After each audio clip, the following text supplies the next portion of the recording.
Welcome back for episode 9 of Free Thoughts from Freedom Chiropractic and Rehab. This week's quote comes from Peter Attia, and he said, "Unfortunately, in today's unhealthy society, normal or average is not the same as optimal." I think we all inherently know this is true. We can't look at other people and see what their nutrition is like, what their exercise levels are like, how they sleep, how they manage their stress. We can't see that. What we can do is look at ourselves and do what we can to manage our stress, to make sure we get our sleep, to make sure that we're eating healthy and making good choices when it comes to exercise. All we can do is control ourselves. We can then use that example to lead others. So set a high bar and make sure you do everything you can to reach those goals.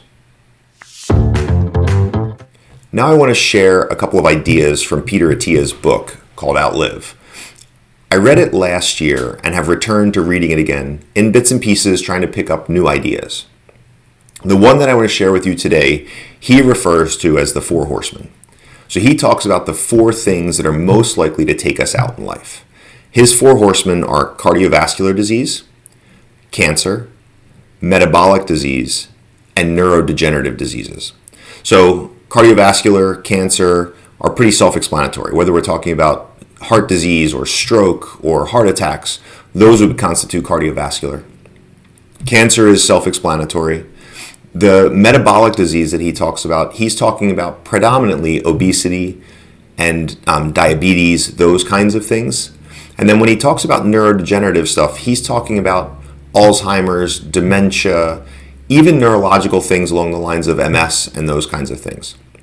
So those 4 things, or disease processes that fall under those 4 umbrellas, are the things that are most likely to take us out. So he suggests looking back at your family history. He suggests looking back at the things that bothered or impacted the quality of lives for your parents, your grandparents, your great-grandparents. Understanding that, you then have a better idea of what things you need to focus your attention on. So for instance, in my history, the thing that's most likely to get me is cardiovascular disease. So what have I done about it? At my primary care visit last year, even though I have no symptoms, I specifically asked my primary care to refer me to a cardiologist to do some additional testing. I wanted to establish a baseline. I wanted to make sure that in a couple years, if I wanted to have some testing done, I would have an idea as to where I was and where I am at that moment. Right now I have no symptoms, but I wanted to make sure that I was being proactive because that's the thing that's most likely to get me. So he says too that he thinks that all 4 of those umbrellas have links, have common things that are under our control. He talks about lack of exercise and poor nutrition as being contributing factors to all 4. He also talks about inflammation. So we often think of inflammation when we talk about, I sprained my ankle and my ankle is inflamed. But we can have systemic inflammation, and that often comes from overly consuming sugars and those kinds of things. So we should do what we can to make sure we do exercise in a healthy way, and also make sure that we're choosing to eat the right foods, making sure that we're choosing to eat more vegetables, choosing to eat lean proteins, choosing to eat the foods that are not likely to cause inflammation, i.e. sugars, right? So let's stay away from sugars and eat more healthy foods. All of those things are manageable. All of those things are things that we can make conscious decisions to improve. So take a look at what you do. Are you exercising regularly? Are you eating healthy foods? Are you choosing to sleep, 7 hours a night?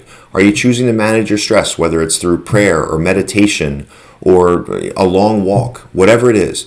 Make sure you're doing what you can to control the variables that you can control that will make you healthier in the long run.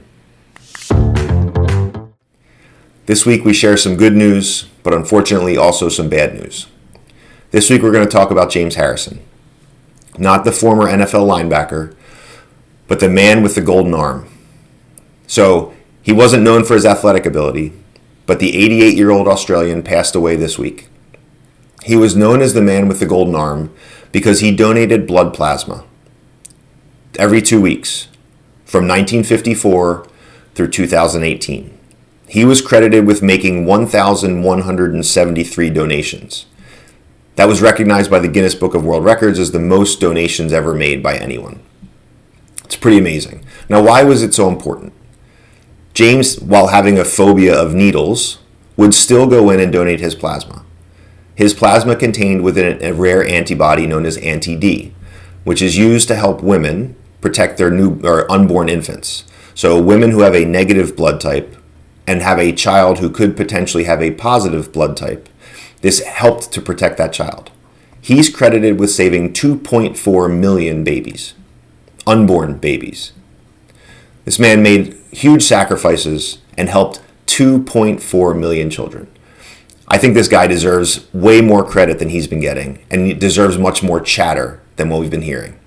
So I wanted to share his story because I thought it was important. I want us to all recognize that there are people out there who are always choosing to do good. They're choosing to be kind. They're choosing to make the world a better place. We should all be doing the same thing. Take care and have a great day.